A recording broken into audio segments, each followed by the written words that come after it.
চিকিৎসক ও অন্য জনবলের সংকটে ব্যাহত হচ্ছে ঝালকাঠি মা ও শিশু কল্যাণ কেন্দ্রের স্বাস্থ্যসেবা। গর্ভবতী মায়েদেরও সন্তান প্রসবের জন্য বেসরকারি ক্লিনিক অথবা বিভাগীয় শহর বরিশালে যেতে হচ্ছে। চরম ভোগান্তি পোহাতে হচ্ছে রোগী ও তাদের স্বজনদের। যদিও সংশ্লিষ্টরা বলছেন সমস্যা সমাধানের চেষ্টা চলছে। ঝালকাঠির সংবাদদাতা শফিউল আজম টুটুলের পাঠানোর প্রতিবেদন জানাচ্ছেন কানেজ নুসরাত।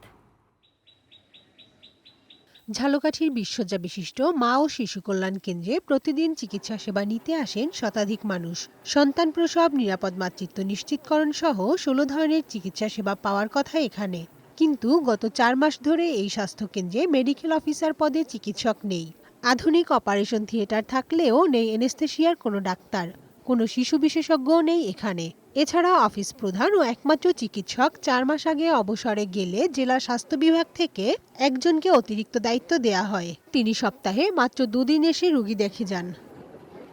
জরুরি প্রয়োজনে অন্য সরকারি প্রতিষ্ঠান থেকে চিকিৎসক এনে কোনো রকমের কাজ চালানো হয়। কয়েকজন সেবিকাও আনা হয়েছে অন্য প্রতিষ্ঠান থেকে। ফলে কাঙ্ক্ষিত সেবা থেকে বঞ্চিত হচ্ছেন রোগীরা। বাধ্য হয়ে বিভিন্ন বেসরকারি ক্লিনিকে কিংবা বিভাগীয় শহর বরিশালে গিয়ে চিকিৎসা নিতে হচ্ছে। ফলে ভোগান্তিতে পড়তে হচ্ছে রোগী ও তাদের স্বজনদের। 12টা পর্যন্ত এখন বসে আছে, কোনো ডক্টর নাই।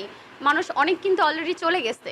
দায়িত্ব দেওয়া হয়েছে 2 জন ডাক্তারকে, তারা হয়েছে খণ্ডকালীন। স্থায়ী ডাক্তার না থাকে আমাদের সেবাদানে একটু বিঘ্নতা ঘটতেছে। জনবল সংকট থাকলেও সমন্বয় করে সেবা দেওয়ার চেষ্টা চলছে বলে জানালেন এখানকার কর্মকর্তারা। জনবলের স্বল্পতা থাকলেও আমরা সমন্বয় করে সেবা দেওয়ার চেষ্টা করতেছি। তবে এমো ক্লিনিকের পদায়ন হলে এই সেবাটা আরো ভালো মতো দিতে পারবো। সংকট সমাধানে উদ্যোগ নেওয়া হয়েছে বলে জানিয়েছে জেলা স্বাস্থ্য বিভাগ। একজন এমো ক্লিনিক যদি আমাদের এখানে পদায়ন করা হয়, সেটা ডিপার্টমেন্টের বিভাগীয় কার্যক্রম আরো ভালো চলবে। সে বিষয়ে আমরা অধিদপ্তরকে জানিয়েছি। অধিদপ্তর থেকে আশা করি অচিরেই একজনকে পদায়ন করা হবে। স্বাস্থ্যসেবা নিশ্চিতে কর্তৃপক্ষ দ্রুত পদক্ষেপ নেবে এমনটাই প্রত্যাশা স্থানীয়দের। ডেস্ক রিপোর্ট, বৈশাখী সংবাদ।